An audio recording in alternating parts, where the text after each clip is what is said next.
I may have adopted a few German habits, but not for the reasons you think I did.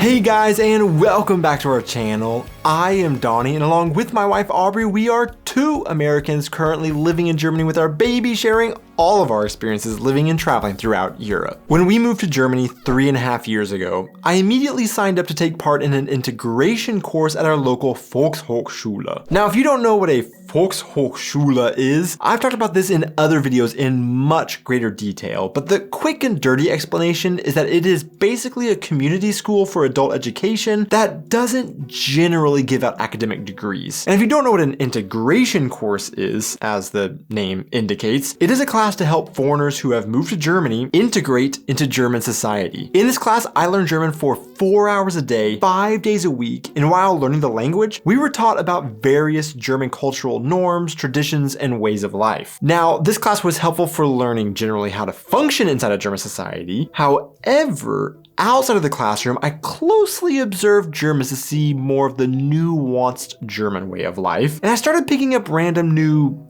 German habits that I would have never done in the US. And that's exactly what I'm going to talk about today in my video. You can't have it your way. Don't mow on a Sunday. In last week's video, I talked about how I had it pointed out to me by a lot of you guys that I could officially apply for German citizenship because I had made an entire video in which I complained about the weather unironically. However, is that all it takes to be fully integrated into German society? I don't know. So as I go through these different new habits I've noticed I've picked up or have had pointed out to me that I've adopted, I want you guys to let me know in the comments if you do any of these things, and at the end of the video, let me know just how integrated I've become into German society on a scale of wearing shoes inside the house to wearing socks and sandals. One of the things our integration course definitely didn't cover as a rather unique attribute that Germans for some reason display, but you will definitely experience rather quickly if you come to Germany, and it is sometimes referred to as the German stare. This is a massive shock for most foreigners who move to Germany and suddenly feel like somebody's watching them everywhere they go. And generally speaking, someone is. You find countless forums, articles, and YouTube videos online as people dissect this unique German habit and try and explain it. But in this video, I'm not trying to explain it because I've started doing it, and I'm going to give you why I have now started to stare at people and how I possibly am perpetuating the cycle. As an American not used to being stared at, when I moved to Germany and started getting stared at, for example, as I walked around town, my first tendency always was to look away and try to ignore the stare, or it was to glance back at the stare sheepishly multiple times to see sneakily if they were still staring. I would maybe also try and rush to a mirror to see if I accidentally did something to make myself worthy of a stare, like having lunch stuck in my teeth or wearing my shirt backwards. But there generally wasn't ever anything I felt was an obvious reason I was being meticulously studied by Germans on the street. That is when I decided from now on, I'm going to stare back at starers so they can feel what it feels like to be stared at. So I haven't adopted the habit of staring at people possibly for the same mysterious reason that Germans seem to have for staring at people, but for sure, if you stare at me, I now have no qualms about staring right back and entering into a staring battle. To be honest, I don't know how effective it has been, because where if an American is caught slipping and staring and someone looks back at them, they will generally panic and look around and try and play off that they weren't ever looking at that person in the first place. However, when I've started staring back at Germans staring at me to try to get them to feel uncomfortable and stop staring, they don't actually seem to mind and continue staring until they are satisfied with their stare down and move on. And to be honest, I'm not even sure if Germans realize they are doing this. So let me know in the comments, are you a conscious starer, or do you do it without thinking and think you don't stare? Because let's be honest, if you're German, those are your two only options, because you definitely stare at least sometimes.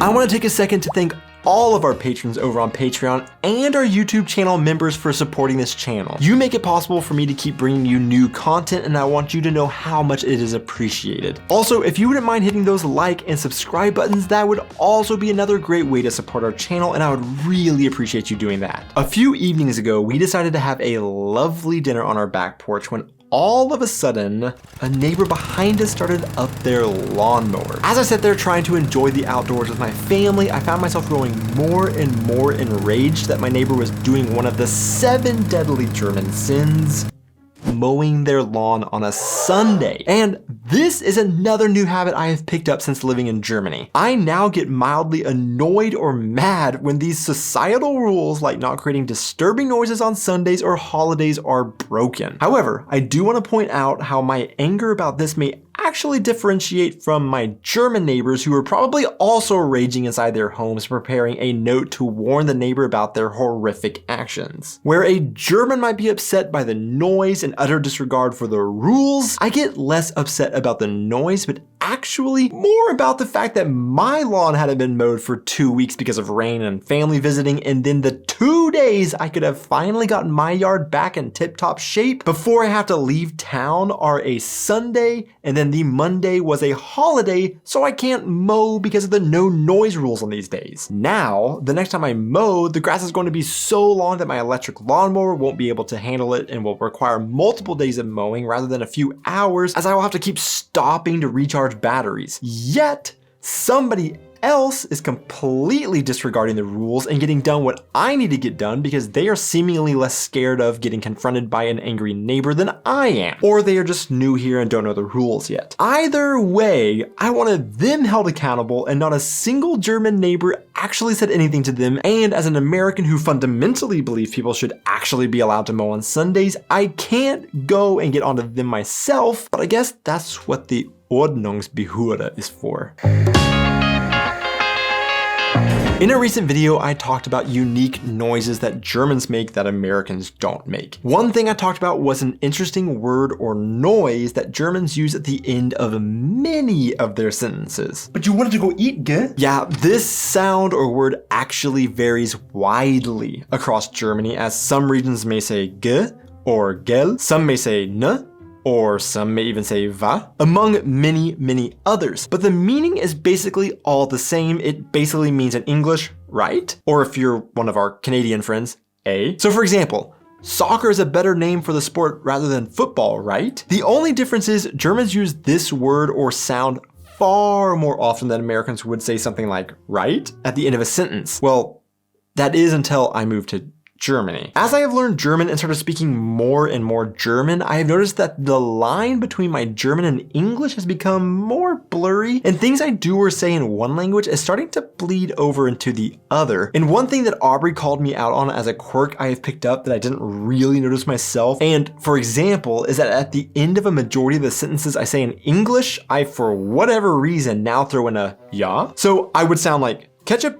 definitely is the better sauce for French fries over mayo, yeah? This is different from the ne or gel that I mentioned Germans say at the end of their sentences, although you do sometimes hear them also say ja. But it is just my, I guess, weird combination of German and English where you wouldn't really say it all that often, but you can say a more English sounding yeah at the end of a sentence, and I do more of a German sounding ja instead, and to an English speaker, it really does just sound fairly unnatural. But for me, it's just a habit I got used to doing. So since a vast majority of my viewers aren't native English speakers, and therefore I know you speak at least 2 languages because you're watching this video, I would be interested in knowing if you do anything like this when you speak. Do the multiple languages you know bleed into each other in any specific way you've noticed, or has someone else called you out on any kind of weird habits like this that you've picked up?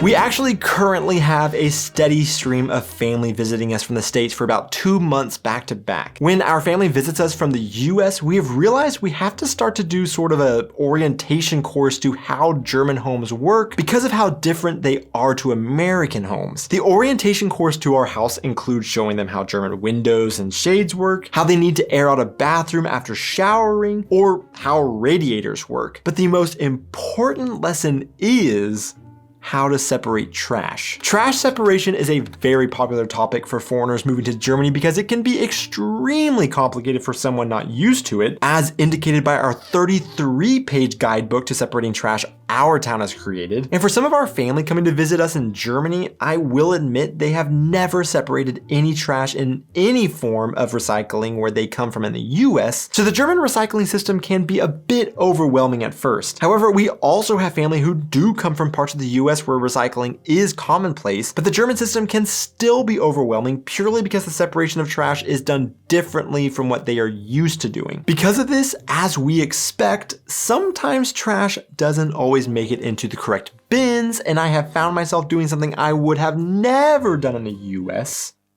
and that is digging through the trash to separate it correctly. Now, if someone accidentally throws a candy wrapper into our Restmüll, I'm honestly not going to fish that out and put it in the plastic bin. But if I see a fond bottle, I will be digging that out of the plastic bin and making sure that it is taken back to the grocery store to receive our deposit back. And this has happened multiple of times. Our family is of course thinking, okay, I gotta throw away this bottle and this bin is labeled plastic, so this must be where it goes. Not realizing that Germany does have plastic bins, but then they also have plastic and glass bottles that need to go back to the grocery store to receive the deposit that was paid on that bottle. Now, I don't know if this is me adopting the German habit of frugality and money saving, that I won't even let 25 cents go to waste when a bottle with fond accidentally gets thrown away, or if this is me adopting a slightly more strict adherence to trash separation rules like a true German, but either way, here I am sticking my hand in the trash where I wouldn't have before to get back a few cents. To see who made it this far into the video, the random question of the week is: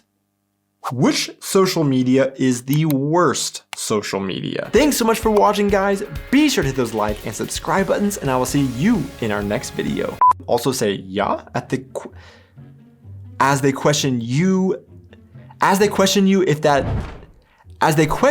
what they just said, as they question you if what they said is accurate, as they question you, as they ask if what they just said is accurate, but it is my, I guess, weird combination